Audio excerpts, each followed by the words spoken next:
people don't realise the benefit of actually having people who are kind of working with the products kind of day in, day out. So it's like, it's kind of, I liken it to like DIY, for example. It's like, if you're saying fitting a floor and everything's square, everything's perfect, it's quite straightforward, but then when you encounter a problem, it's like, where do you go to? And it's like, that's where you need tradespeople. And it's the same with bikes and everything. If the tyre just pops onto the rim and it's perfect, tubeless works fine, the sealant goes in, there's no problem. But then all of a sudden you get that time when the tyre doesn't bead on, and it's like, okay, where do you go? And then invariably they have to come to us to try and solve their problems. So yeah, message is, support your local bike shop. We've not prepped for this video. I don't know what a bike is. Where's a bike? That's a bicycle. It's a vehicle with 2 tires. Oh, sorry, 2 wheels that you pedal. You get electric bikes. I don't actually know what the answer to that question is. This is a bicycle. I'll just point at random bits and tell you what they're called, and then you can kind of edit this cleverly, or not edit it, leave this in. When you do SciTech, bike maintenance course, that I've not done that one. Well, I've not done any of them. Just make it up as I go along. The M check. So start off with, that's a tire. They come in different sizes, colors. You get tan wall, black wall. You get smooth ones are knobbly bits. You get wire bead. You get folding tires. You can get tubeless tires. You can get tubular tires. Normal tires are called clinchers. There's loads of names and variations.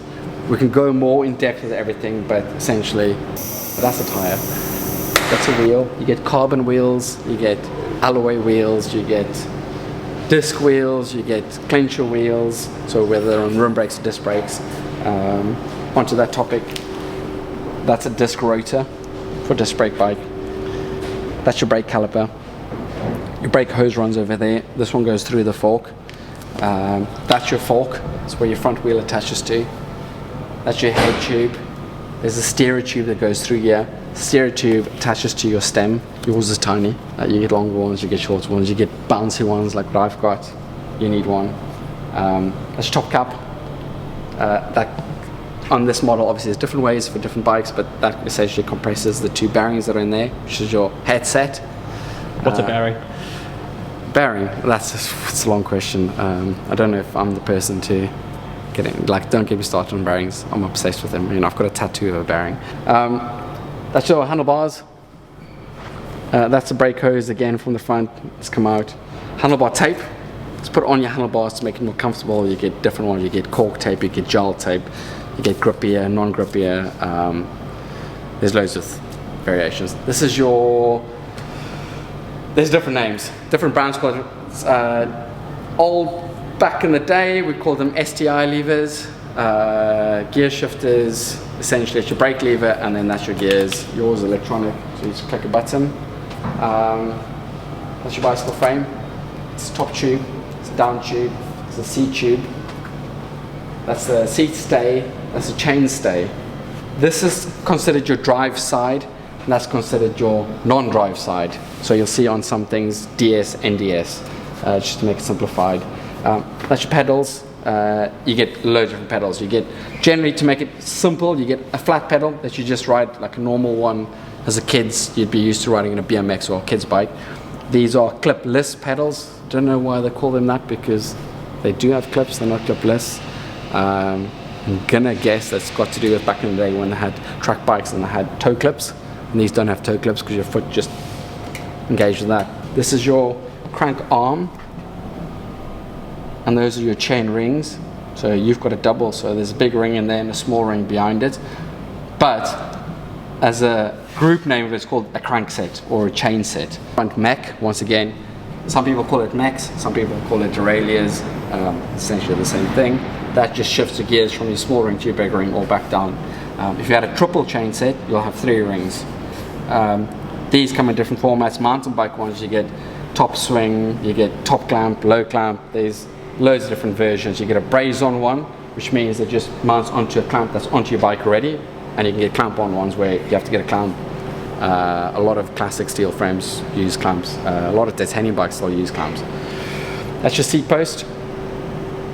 That's your seat clamp in there. I don't know why they still call it a seat clamp, but yours just has a little bolt in there. There's different modern bikes that come up with the different variations. There's loads. That's your saddle rails. That's your seat post clamp, even though that's a clamp. Yeah. I'm not going to go too in depth in it, but yeah. Rear wheel, once again, same as the front wheel, except the rear wheel, you can get fixies, don't have this, it's just got a sprocket attached to it, but this is obviously for your more common bike. You've got a cassette on it. The cassette goes onto a free hub. That allows your wheel to spin freely, so when you free wheel down, What allows that free downhill, wheel? your free hub. It used to be called a free wheel, but now they call it a free hub. And then essentially when you pedal it, you get different versions, you get pulled ones, but you also get ratchet ones, but we won't get into that. That's your rear derailleur or your rear mech. That shifts your gears at the back. Essentially the smaller gears tend to be harder to pedal, you get more speed. The bigger ones, easier to pedal, but you get less speed, it's better for climbing. What is that? That's your mech hanger, which your rear mech attaches to. For most modern bikes, they are replaceable. So if you bend that, you can just replace it or have it straightened. And then lastly, that's the greatest mud guard ever made. Won't protect anybody behind you, but it'll keep you dry. It's called the Wind Wing. Like shameless plug over here, but I love it. And that's a bicycle. Oh, we forgot. Inside your brake calipers is a thing called disc pads. Have we missed anything? Ah, that's your chain. It's an important one. You can have it oiled or waxed. I prefer oiled. A lot of people are going to be angry for me saying that, but I just don't think the waxing is worth it. Why do my brakes squeak? Several different reasons. Resonance, or if they're contaminated. In this case, in this bike, the actual brake rotor is rubbing against the caliper, not the pads. But generally it's a bit of a... Or if your brake pads look like that, Yeah. then generally they'll start to squeak. So yeah. You can't use, that's a big thing that nobody understands, you can't use all of the pad. What is, generally speaking, what we see most is contamination. So people are getting oil or solvents onto their brake pads. The second most common thing is if the resonance, so you get this quite a lot if the brake pad's running close to the rotor and the rotor's just slightly touching it, it causes like a vibration and that makes noise. It's similar if you imagine when you take your finger and rub like on a crystal glass and you can hear that noise because it's just resonance. So in an ideal world you have clean pads, clean rotor, perfectly aligned. Calipers. Do most bike shops have a tool to measure your brake pads? Or is that unique to here? You don't really need it. It just gives you a much more like clear indication because generally speaking with a bit of experience you can look at a brake pad and say it's close. It'll never be perfect because there's instances with downhill mountain bikers where you can go to Morzine if you're quite scared on the descent, get an uplift and you go through a set of pads in a day easily enough. But then some people can go, you mean you did China back to Newcastle on one set of pads? They've supplied tyres, they've bought them online, they've got some mega discount on them, yet they still need the shop to help them fit it. So it's like, essentially when it comes to supporting, we see it as like a two-way relationship. So it's like if they want to support us, we can support our customers as well. But the reality is if everyone kind of bought everything online, there would be no such thing as independent retailers. So yeah, I mean, we probably would, but then it's like we've had to kind of put on a corkage charge essentially. So it's like if you're sourcing parts elsewhere, there would just be a fee for kind of for using those. And I say that just enables us to be a bit more competitive because, yeah, I say without bike shops here, people then wouldn't get the support. So it's it's a two-way thing. What is sealant? It's this white stuff, sometimes pink stuff inside your tyre. Instead of running inner tubes, it seals the tyre onto the wheel, but also if you get a puncture, most of the time if it's decent sealant, it will seal the hole.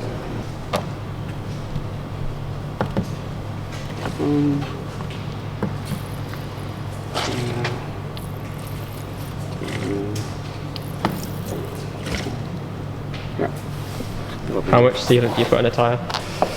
Depends from tyre to tyre size wise. I generally look at it, but yeah, it's roughly 30 to 45 mil I think for road tyre, 60 mil for most like skinny gravel tires, 80mm for the bigger ones.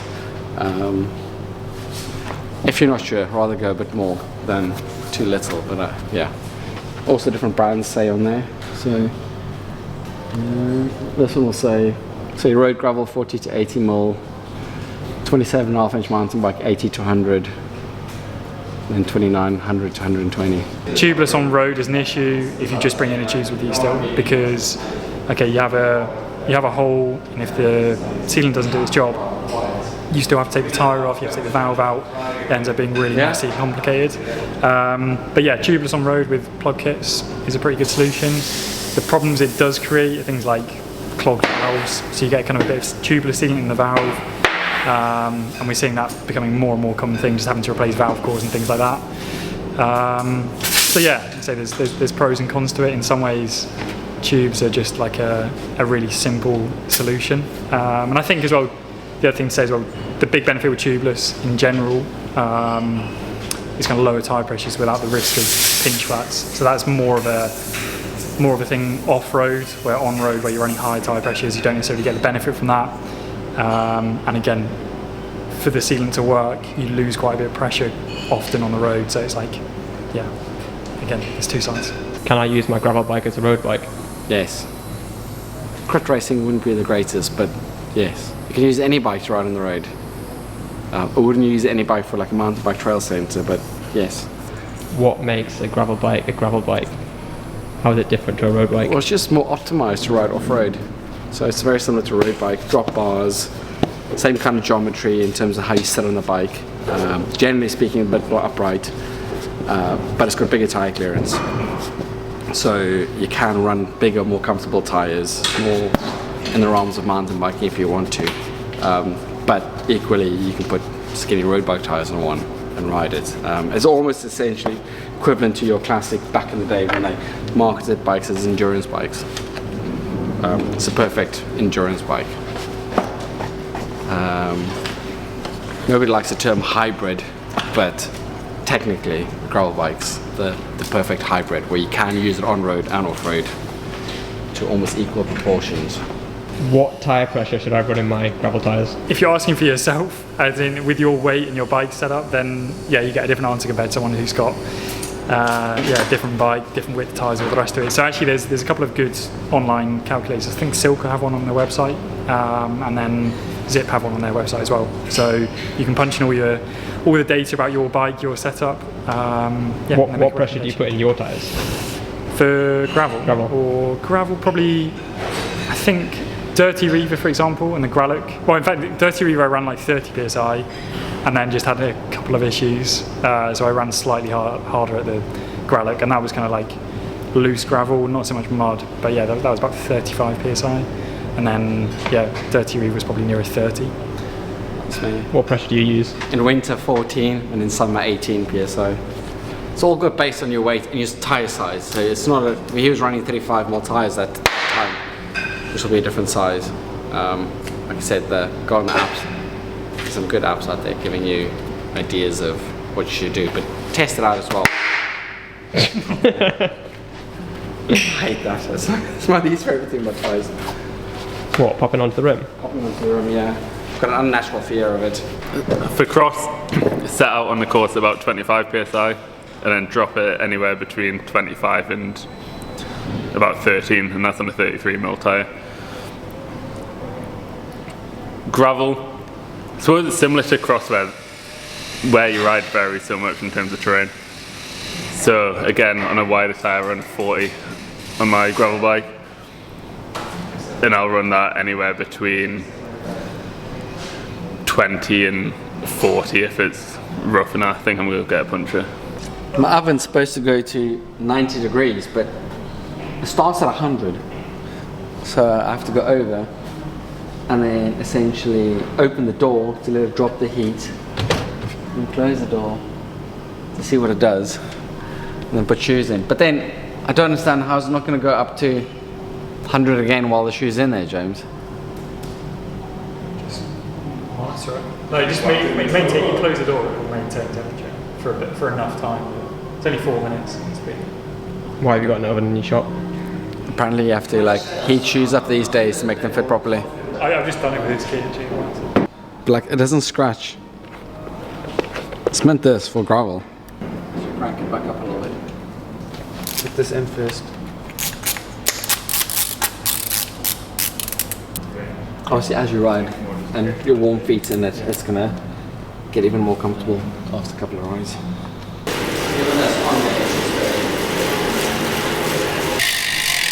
Bring your foot down to 90 degrees.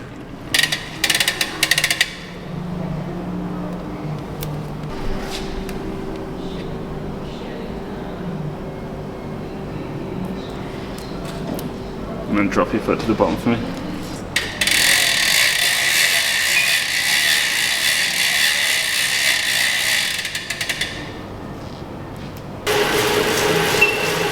What is a bike fit and why should you have one? So a bike fit, the way I try and describe it is trying to get a better synergy between rider and bike. So I think there's generally a lot of focus on either bike or person, and there's not a lot of a combination between the two. So the reason I do them, and the reason I coach as well, is just trying to improve people's experience on the bike. So if you've got a discomfort and it's stopping you from riding a bike, getting a bike fit's the best way to overcome that and enjoy riding your bike more. This whole thing you see on the internet a lot, especially with flat mount. I know you can do this on mountain bike where you've got the cone spaces auto centered brake, but I've never seen it work where the old thing of loosen the caliper, pull the brake and then tighten the caliper. That's just not going to work. You have to do it by eye. So I like wearing white shoes, even though they get destroyed in the bike shop. But the nice thing is when you put them underneath the rotor, I can look straight through, and I've got a white background for it to reflect on.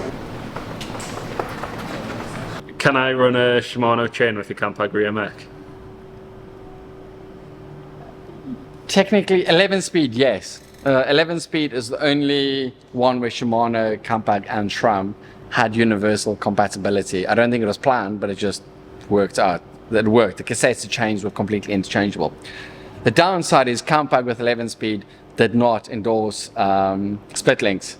So if you're running a Campag chain set and you put a Shimano or any chain other than Campag on there, you'll notice on the inside of your chain rings, or your big chain ring, there's gouges in it from when you try and shift up, how it was eating into the chain ring. So your shifting performance is slightly diminished according to Campag, but I don't think anybody really noticed the difference. It's more just it was damaging the chain set.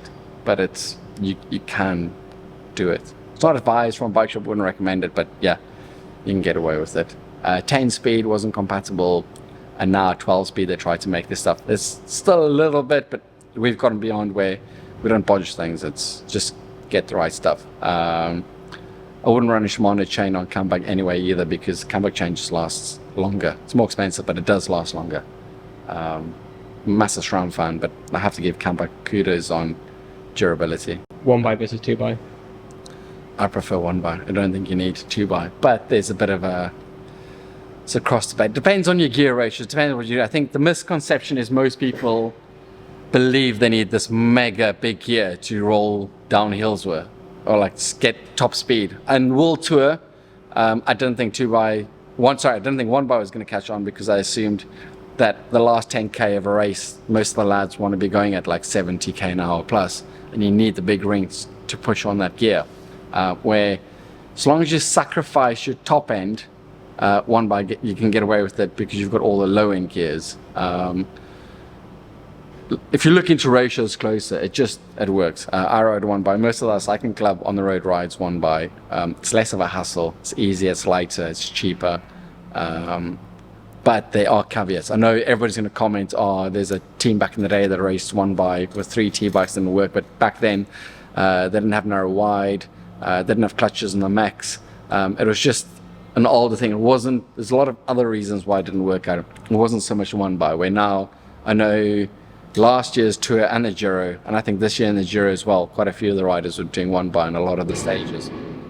It works now. 12 speeds come on, clutches can come on, narrow wides come on. There's now going to 13 speed, so you've got the gear range you need. If you're doing a flat time trial, yes, it's not ideal as a road rider, but obviously all the TT lads are still doing it. But where we live, where it's hilly, it's just, yeah. I don't think, I switched back to double last year for about 7 months and just wasn't getting on with it anymore. I've gone back to one by again. I've even bodged my new SRAM Raid group set to be one by. That was one by. So one by is your front, your gears, obviously you've got gears at the back and gears at the front. You can get one by, so one ring, two bys, two rings, and then, I don't know if they still do it. I think touring stuff you can get a triple, which is 3 rings on the front. So just essentially just multiply of your gears. And then at the back you can get anything from single speed to, I think they did 4 and 5 back in the day, 6, 7, 8. It's now gone up to 13 speed on the back. Yeah, it's just the amount of gears you've got. More gears doesn't mean you've got more because they overlap.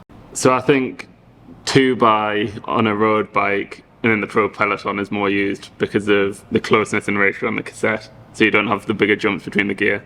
So when you're producing power at a certain velocity, there's often drop off at a higher or lower velocity depending on how you are sort of physically made up. I get what you're saying, and I understand the World Tour thing, but firstly, I think what everybody keeps forgetting is World Tour makes up less than 0.1% of the world cycling population. I mean, there's millions of people riding bikes. There's only 100 and, don't quote me on this, 180 something lads riding the Tour de France. The main argument everybody says, those closed jumps, but that's not a thing anymore. In terms of, firstly, the way cassettes are designed are different. So back in the day, the way your cassette worked like a pyramid, and the way your mech shifted up had to be fairly linear, otherwise your guide pulley, which is the jockey wheel at the top of your mech, this is a bit in depth, but the distance that was running from the cassette. But they've changed, mechs now working away with it, they work at like an angle, so you don't have to have the straight cassette anymore for your shifting to be perfect. Also, at higher speed, yes, the closer jumps are there, but on one bike cassette, you still get single jumps for most of it. And then as it progresses up the cassette and you're getting more uphill and need easier gears, you just want easier gears, not the small jumps. If you take an 11-speed Altegro cassette, which is 11:32 ratio, which most people would have been running pre-12 speed and all of that, that had an 11, 12, 13, 14. So that's one single jumps up to a 14 tooth. So that's a 1, 2, 3. It's the first 4 teeth. Then a jump to a 16. It's 2 jumps. 18, 20, 22. So for the next, what's that? 1, 2, 3, 4 gears. It was 2 teeth jumps. And then it went from there. It went to a 25, 28. So that's 3 teeth for the next 2. And then from a 28 to 32, 4 teeth. And everybody's happy with that. And that is considered a fairly, so that's for 2 by what you'd be running. If you look into your newer ones, let me just get this up. SRAM Red 1046 1 by group set for gravel, which you can ride on road as well. The jumps are 10, 11, 12. So the first 3 is 13. The first 4 gears again is 1 tooth jumps. So it's a 10, 11, a 12, and a 13. It then has 15, 17, 19, 21. So what's that? 1, 2, 3, 4. The next 4 is 2 jumps. So similar to an 11, 32 Altegro cassette. And then it goes from 21 to 24, 28. So it's 3, and then 4, and 4 again up to 32. And then the jumps get really big. So you go up to 38, 46. So essentially, those jumps are the same. It's not close ratio. We're not talking back in the day when I was like 17 years old and we used to have 9-speed where we had 11, 19 cassettes and it was single jumps. It's cassettes just hasn't had that for years and years now. So you still have the tight ratio at the bottom and then it just slopes up. Yeah, that's obviously the extreme end of things, but it's just not as much of a thing anymore. Where it becomes a massive problem is you're running mullet on the road where you've got a 1052 cassette, and yes, the jumps are like 2 to 3 jumps from the get-go all the way through. The big thing with 1 by to make it work is to figure out what front ring you need. So a lot of people go really big rings because they think they need this massive top-end speed, where I would generally say you need to, if you're starting to look at it, look between a 40 and a 44 on the road. and a 38 to a 42 for the gravel. You can push higher. I personally run a 48 tooth. I personally run a 48 tooth chainring in the front, and then I run a 1036 cassette on the back. So same as this cassette. Well, this is actually my new cassette about to go on. So that is what you still run for 2x. If you look at that, it's tight, and then obviously the last few gears runs up. And I run that with the 48 tooth chainring without any issues. But all I want to replicate is my old road gearing, which on a double where I was running a 5339, and then I had I think that's equivalent to roughly a 1130 tooth cassette on that same double. So a 1048 gives me the same as a roughly 5311. But if you're running a 40 tooth chainring on a 10 tooth sprocket, you're getting effectively similar to I think it's a 50, between a 12 and a 13 tooth. You don't really need those gears. I know everybody's going to go on saying it's inefficient. Yes, it's not as efficient as 11 tooth because it is smaller, but generally you're only in that gear when you're hammering it down a hill, or if you're sprinting against somebody in a race. But most people, once again, aren't going to race. They're just riding leisurely. And when they sprint, they're not sprinting for money, putting food on their kids' tables, so you can get away with one buy. The weight saves you, the cost it saves you. Weight's not everything, but it's free doing it that way. It's actually saving a bit of money, so I prefer one buy. I get World Tour, but then again, the World Tour lads and quite a few of the stages are running. They've got the luxury of being able to change everything all the time. But yeah, it's, for me, it just works. With our customers, we've been trying it for a while. We've got the luxury of selling them one buy, saying if you don't get away with it, we can just add the chain rings and a front mech. We just reconfigure your gears. Your levers stay the same. Your chain stays the same. If you're running 1036, your cassette stays the same. Yeah, it's worth a try. And generally speaking, from our shop where we live, people are happy with it. I had tried going back to 2x to see if I would miss it. But yeah, it's not worked out for me. I've had to go back to 1x again. I think my biggest thing I would say for new cyclists is try things. Don't just believe what old people say. Like, I was stubborn. I mean, if you asked me 4 years ago, which isn't even that long ago, I would have said to you, 23mm tires, 140 PSI, off you go. But it's now been proven, it just doesn't work. Tubeless back in the day, we'll make a separate tubeless video, but it's stubbornness, old tires, old sealant, old wheels. What I mean by old, not that you've had them for years, just old technology, which was the thing up until 3 years ago. Just didn't work very well. But the cycling industry is finding new ways to make things work. We're looking at things in a different way. Look at the Tour de France. People are riding faster because they're realizing stuff that we believe to be important, we were wrong. A fact is technically only a fact at the time that it was said. As things change, it's like medical history. Like 50 years ago, certain facts would have been disproved now. We still don't know why people sleep, why you need sleep. They still can't tell you why. So don't just believe everything. Try stuff. See what works for you, what doesn't work for you. We've got the luxury of having a lot of customers and doing a lot of stuff and people willing to try things, taking a punt on what we're saying, and it works. Sometimes we find out something doesn't work and then we change. When we started doing gravel, we just believed tires that all the magazines were saying were good. But then after riding, realizing we're just getting punctures non-stop. It doesn't work. Yeah, try new things.